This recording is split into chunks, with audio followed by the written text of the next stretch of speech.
CRKN Stock Analysis and Price Predictions. Is it a buy? Watch this short 1-minute video till the end to find out.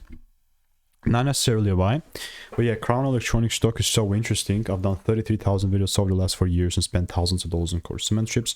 The reason why I say it's interesting is because, I mean, it has gone up quite a bit, like almost 9% up, but it still doesn't cut to the chase that this is still a pretty bearish ticker. Like, it's been going down. It's been this theme of bearishness for me for like ever. And it's been just me trying to catch it down. And it's the same exact thing right now. But if you ask me, but Mr. Sicko, like, when are you going to be bullish personally, subjectively? I have to say, if the price just starts going above 29 cents, like one break doesn't mean anything. You know, I'm telling double breaks and whatnot, you know, whatever comes with the bullish trend. So yeah, for that, I mean, I'm just going to keep an eye. It's not like I'm even in a short, because this is not a trend that I'm willing to trade unless the rules are met. And now, for right now, they're not.